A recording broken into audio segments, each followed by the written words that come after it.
All right.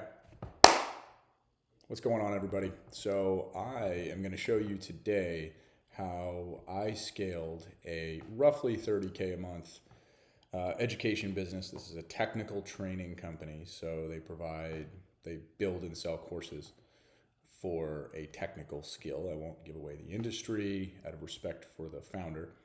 But yeah, we came in at about 26K a month. This was the end of 2022 when we came in. This thing was tiny, tiny, tiny business. And I bought this company for free, by the way. My firm owns 45% of this business. I maybe should do another video on how you buy companies for free. But it's not what it sounds like. It's not as good as it sounds. So I'll have to do a whole video on that. But anyway, this is a business for anybody who's in this industry, anybody who's in the technical training industry, teaching a high value skill. I'm not talking biz op, like how to set up your TikTok shop or whatever. I'm talking, teaching, an accountant, a lawyer, a doctor, a nurse, some sort of technical profession, or how to pass a test within that particular profession, or how to be better at your specific industry skill, technical skill. Okay. Yeah. So very, very small business. I met the founder at a mastermind, and they came to me and said, "Hey, what do you do?" And I said, "I buy, build, and scale and sell companies." And that person said, "Cool. I have a business that is growing quickly. I think I'm onto something. I need some help." And so we structured a deal that allowed my firm to take, equity ownership in the company, participating equity, meaning we get profits distributions, we get a management fee, and then we also have, some share of the back end when eventually we go to sell this company, which we will. So we did in 2025, we closed out at about 3.5 million. So where is my number? We increased revenue probably more than 8x in 3 years. So when we came in, this was 2022, but the last 3 months, we came in the end of 2022, the last 3 months were the best months in the company's history. So basically all that revenue came in like the right after we joined. You can actually see the progression of the business here. So 2022, like I said, end of 2022, we came in. Really 23 was the year we grew it. We doubled the business in 2023. And that's honestly I think we could have pushed much harder. And I'll get into what we did there. 2024, we 3x'd the company in a year. And then in 2025, decent little 28% growth. It's much harder to 3x company from, when you're already doing just under 3 million. But this year, our goal is actually to 3x the business again, roughly 3x, not quite 3x, but a little less than 3x. And so I'm going to show you here exactly what we did at a high level.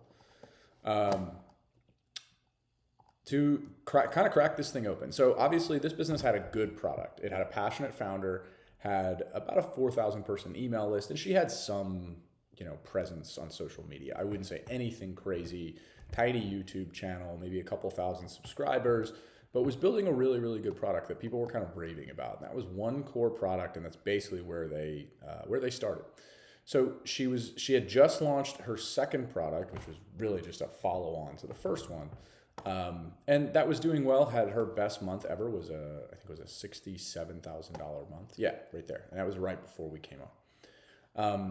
And so all that we did initially was we just sort of looked at, okay, what is working in this business? And this person said that I don't really know how we sell things. It just feels like it happens by magic, which is really what you want, right? When you're in my position, when you're an investor / growth partner, you want to find a business that has this innate ability to attract clients. So many people get involved in early stage businesses and they just are trying to find product market fit. I would rather get involved after that has been established or there's some proof that it exists. Otherwise, it's hard, right? It's way too hard. I would take the whole company to go figure that out. It's the only way it would be worth it. So more or less what we do is when we get into an early stage company, we'll figure out what the drivers are. These drivers could be a lot of different things, but trying to figure out what the conversion mechanism was. And we more or less found that, people were, organically raving about the business. So we knew there was some untapped potential on the organic side. That was through, Facebook groups, these communities, small YouTube following, specifically dedicated towards this particular product. And then obviously we looked at financial statements. So they had this marketing firm that was doing absolutely nothing, right? I don't know what they were doing. They were doing like marketing strategy. If you're doing 20K a month, you don't need marketing strategy, right? You need execution and implementation. So if you have a marketing strategy firm, fire them right away. So we took that capital and we reallocated it to a group that was actually going to do some implementation that I myself oversaw. And that's typically what we'll do. So we'll oversee kind of all the marketing and sales and make sure that it's done properly. And more or less, this company was like a low ticket to I wrote less low ticket because it was still quite low ticket. So their entry level product was like a $67 product. And then they had another product on the back end that was sold via one-click upsell. So you buy the product, you get to a video, right? You close on the product, you buy the product, then you get presented a video. That video is all about the next product, which is available at this particular point in time for this price. If you click off this screen, it's going to be a much more expensive price, right? So typical one-click upsell funnel, and that converted around 20%. So the idea is, well, if we're selling a bunch of these $67 products, why don't we drive more traffic to this funnel, right? And then we know that on an average 20% of the time, they're going to convert to that next product. So, ask yourself that question. What product can you tack on the back end if you have a model that's similar to this that would allow you to, just basically increase AOV? So for the average customer coming through your funnel, if they're spending $100, how do you get that to $130, right? Well, maybe you sell them or $120. You sell them a $200 product and they take that, 10% of the time, right? So that's roughly how you would do it. Anyway, so that's how we work. We literally just built this funnel out and expanded it. So we started sending more emails. We were sending monthly promotions, trying to drive people to the intro product, which we knew they would ultimately then buy the next product. We also launched a lead magnet that had been successful in the past, but wasn't getting the attention it needed. So we basically just poured more fuel on the fire. And I'm not talking a lot of money. We were spending maybe a couple $1,000s a month on ads at this point, which was uncomfortable for the founder because they'd never really spent much money on ads, if any at all. And so, we're spending money to drive to this lead magnet. We know that we're acquiring that lead for about $4. It would vary, but roughly $4 per lead, so per email, per contact. And then ultimately what we would do is we would try to send them to the $67 purchase. And we knew that on average, for those that bought, they would buy within roughly a 25-day period. And I can't spell. That's supposed to say post-acquisition. So it's simple funnel math, right? If you can recover your money within 30 days on average, then you're gonna spend as much money on that as you can, assuming the next investment from the customer is going to, be a significant multiple of your investment, right? So if it's a 10x, you're going to spend that all day. We were doing, far more than that, whatever the math is there, 15x or something like that. Yeah. And so we basically did that. And then we pushed more products to the email list. We did this on a monthly basis. And that's ultimately what allowed us to double the business in a year. So it sounds really simple, but that's kind of the point, is simple scales. So we just started doing more things that we know worked. They had never introduced a Black Friday promotion, so we did that. So this was in the first year, really 2023. We broke the record. I think we had set the original record at the end of 2022 for their sales in a month. In historically, quote, their worst month, we broke that record. And I think it was like 50 something K, 57K or something in November of 22. I think we did like 90K or something in 2023. So we broke that record pretty quickly, and that was it. So it was a light ads funnel from a lead magnet, pushing them via Ascension, via email sequences, and then doing consistent monthly promotions. And then obviously we did some product specific advertisements for the higher ticket packages. So we're not talking significant dollars here. We're talking a few $100s, right, AOV at this point. Okay. Then what did we do in year 2 to really, really crank this thing? This was a big one. We launched a new product at a medium ticket. So this was a product, I think it launched at around $800. Eventually it moved all the way up to $2,000. So the launch price was earlier. We pre-sold it. The product was developed in-house in conjunction with a subject matter expert.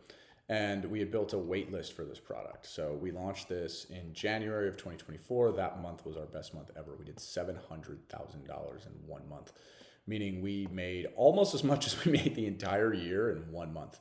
And this was done with a product launch that was done via a live webinar. Now, we had never done a live webinar before in this business. Mostly warm. So we had built this list up for months and months and months saying, hey, we've got this new thing coming. This new thing's coming. It's really cool. It's really exciting. It's the culmination of everything we've ever worked on. If you want to get in early, you should get on this list. And so we basically just promoted that for a couple months and then launched the product live. We did spend a little bit of money on ads. I think we spent like $7,000 on ads, like nothing. Email list we had already built up. It was probably double that size. It was probably about 8 to 10K, something like that when we launched. We absolutely crushed. I mean, I think we did like, I don't know, 400K in profit that month. Absolutely demolished. And the goal there was to increase AOV. So if our AOV was only a couple $100 previous, then we were trying to get that to, as high as possible, $600-700. I think we closed the year around $675. Maybe it was like 680, something like that. And the goal simply is to it's to increase throughput, right? So, for this business, there's no fulfillment backlog, right? So I can push as many people through this funnel as it takes because the product is a self-directed product, right? I can sell that thing as many times without increasing my fulfillment cost. So really my bottleneck is on the front end. My bottleneck is a marketing bottleneck. So the idea is we really started to crack what worked. And, that increasing that AOV really, really did a great job for us. I think that product did well over, I think it did like 1.4 million in sales of the 2.7 total. So it just demolished. And we more or less promoted that to our existing audience. And then what we also did was we realized like what was working in year one was just this lead magnet, right? So we were just we were spending more and more money on the lead magnet, acquiring people in for $4, upselling them to a couple $100 product. And then ultimately we knew that they're going to convert to our medium ticket product, right? And they did that on average about 30% of the time. So we had a pretty high reorder rate from existing customers, which is exactly what you want. We then also launched a recurring product. So this is a monthly recurring product that costs probably on average, I think it's about $50. And it is a training product. It's an AI-based product. And it allows people to get like real world practice doing the thing that they're trying to do to increase their confidence and increase their skill and competency. People absolutely loved it. We launched that and it almost immediately jumped to like 20K a month. And then we kind of slowly cranked it up to about 35K a month where it roughly still sits. And we actually don't really promote that product very much except internally. But that's a nice baseline. And then what we did is we took all that extra MRR and we just railed it into more ads. And started doing more product-specific promotions. We started spending more on advertising. We also were spending a lot more money on this lead magnet. That thing hasn't gone away. So now we're building our email list up. We're probably starting the year at maybe 10K-ish. We closed the year at around 25,000 people on our email list. So again, just building the top of the funnel, continuing to do organic, and that's pretty basic, like YouTube, once every couple of weeks. Nothing crazy at all. Now, Black Friday, we also knew, listen, we'd done this the year prior. Let's absolutely crank Black Friday. We broke another record there on Black Friday. And then obviously we're planning our launches for the next year, which I'll get to in a second. So that was it. So it was really launching a medium ticket product, selling that to our existing audience, doing it via live webinar, really building up the warm list, so really, really hyping people up, like getting them super jacked up about this product. And then relaunching that product later in the year. So we let about 6 or 7 months go by, and then we relaunched it again. And I think we did like 350 that month. So relaunches work. It's obviously not going to be as exciting and as big as the original launch, but these things work. And then continuing to do the things that work. So, dumped more fuel on the Black Friday promotion. Great, right? Launched a recurring product. Again, what is the theme here? Building and launching new products to an existing audience while you're continuing to build that audience and building trust with that audience. And delivering a high quality product. I think that's the thing that underpins or should underpin all of this. All of the products are excellent. Like really, really world-class, top of the game product. That is most important. Anyway, planning 2025, one of the things I think related to product is the fact that, we have a very good feedback loop from customers. So we know what customers want. They ask us for things. They ask us to build things. They tell us, hey, so-and-so has this, but we like you better. Can you build it? So that's typically what we do is we're simply responding. And when we get enough people who tell us, hey, I want this thing, then we'll go and build it.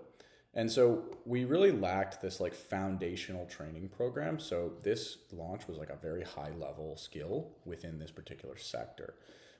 And so a lot of people were asking for a baseline foundational training product that was maybe slightly less advanced than this, but done at the same level of quality. So that was the product that we had planned and built through the end of 2024, and then ultimately launched it here. And the idea is that now all the people who bought this other product, now they're going to add this one. So now our LTV is going up. This was a higher ticket product. We also, one of the lessons we learned was don't do pre-sales. And here's why. If you have a warm list, there's a certain percentage of people who are going to buy whatever you put out there, okay? Like anything you create. So what we did is we didn't do a pre-sale and we increased the original price. Now, did we give up some sales before launching the product? Absolutely. I think in pre-sales alone, I think we did like 40K on that one. But I did it at such a discount at a pre-sale price, because obviously people are expecting a discount, that I'm convinced I probably could have sold those exact same people for whatever price I wanted to, right? You're selling your best buyers, your most likely buyers at the biggest discount, which makes absolutely no sense. So we did not do that. Now, there were some problems with this live launch. We did not break our record month. That 700K is the standing record. We did, I want to say, about 500 this month. And the biggest thing the problem we had was converting people from our wait list. We did a good job of getting them excited and getting them on the live launch. Now, what we did better this time was we actually ran this live launch multiple times. So we did it in January, we did it in February, and we did it in March. So between those 3 months, we did, I don't even know, probably 1.2 million, right, in that quarter. So we absolutely demolished in that quarter, which beat prior year's Q1. So we didn't do as much in that first month, but we did a better job of extending the excitement, which we did not do a good job of in the prior year. And again, so now we're taking our LTV from whatever it is, $600 all the way up to probably close to $1,000 at this point, because we're getting more of those repeat buyers spending more money with us over a longer period of time. We did spend more money on cold acquisition for this one as well. So probably actually less profitable of a launch, but still a very good launch nonetheless. We were able to smooth out the revenue a little bit with paid acquisition. So if you took out, the first month, the rest of the year was very, very lumpy in 2024, that is, right? So this year was super, super lumpy. And that was just because of the launches and the big promos. So, what we did is we smoothed things out here with a consistent paid acquisition funnel that was basically driving straight to our higher ticket products. So we were able to increase our ROAS, able to get more kind of bang for our buck on the advertising side. The other challenge we had in 2024, really at the end of 2024, was emails started to, this was when Google did the big shift with email deliverability. So all of a sudden, like our email sales just started tanking. And we found out that our deliverability was getting, basically penalized. And I think that's because we had been sending so many emails. And just bad list management. We weren't kicking people out of the list. So we have done a really good job in last year, of improving our list hygiene, of only sending to 90-day actives. That's another trick. Improving response rates, so trying to get people to respond. Your email providers want you to have a two-way conversation with your customers. It's not supposed to be one directional. A couple little tips there. And we did eventually hire a firm who is like the absolute best at this. But the new product launched, increased ad spend. So I think we spent about $800K this year in ads, which, it's okay. It's not bad. And that includes, obviously, the new launch. We spent a lot of that was probably in the first 3 months. And then it smoothed out after that to about probably $50K a month. Increasing AOV, again, just the name of the game. Try to get people to buy more expensive stuff, continue to do what works. So we realized that webinars worked. And we started doing more of them. Now we did 14, that averages about 1 a month. We started to do 2 a month towards the end of the year. And we saw pretty decent success with that. and continuing to have our salesperson, who's down here, he will work the back end of a webinar. So if a webinar is, whether it performs well or not, doesn't really matter, but he's going to take all the people who registered, all the people who showed, and he's going to contact them and say, hey, listen, I have the ability to give you the offer that was presented on the webinar. Do you want it? Yes or no? And you'll continue to see improved performance on your webinar, better ROAS, because you have that person going and doing kind of the back end follow-up work. All of our webinars are direct to cart. We don't do any book a call or anything like that because we're at kind of a medium ticket price point. At this point, we're selling a product that is generally $1,000 to $2,000 live via webinar. And then sometimes we'll have a back end upsell that could be, it ranges, but $300 to $1,000 depending on the offer. Okay.